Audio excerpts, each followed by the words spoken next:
First gas. Okay. Which? This is actually the air, and then this is our gas right here. Okay. So I'm gonna go ahead and press it twice, once, twice. Now I can go ahead and do my calibration. And let me show them what kind of gas this is. This is the air. The second gas is going to be the carbon monoxide. Okay. Okay. Okay. Let me go ahead and.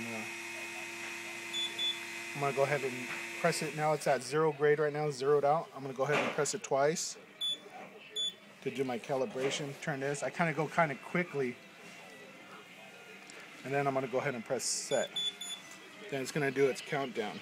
It did a 30-second. It's gonna go ahead and go all the way down to 0. And once it goes to 0, it's just gonna go ahead and say on the screen, turn on your gas. Basically, gas is gonna say on there.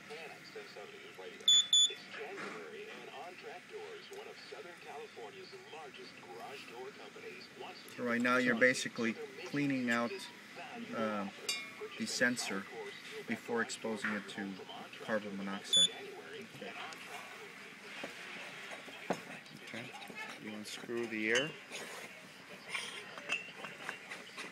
and install the regulator on the CO gas. Okay, you see it's reading up there, so there's quite a bit inside there right now.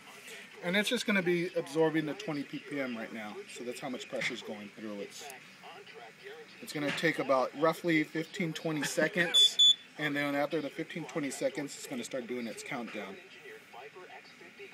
Usually I would time it, but in this case, see, it's already starting up, so it's about 12 seconds probably right there, it's turned on.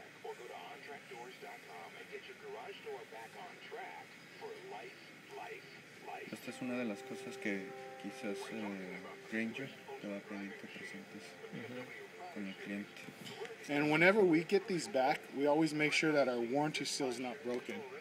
Exactly, just to see if the customer did anything or got into it. So we always got to check that, see if it's cracked. See, once you open this up, open up the monitor, that's going to tear the label, so you know that someone's been in the unit. That's going to let us know if there's any kind of contamination, unless they want to go ahead and clean up anything on the circuit board. We're still going to find out no matter what. We're going to see some kind of details going to show us on there. But that's why we always put our warning. Going to do its countdown now. Alarming. See, so right now,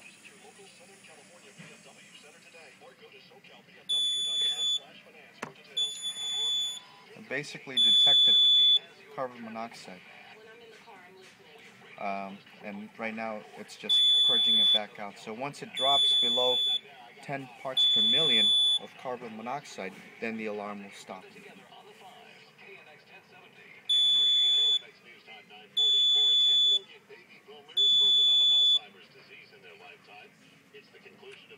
And we don't have the 90 decibel alarm connected right now.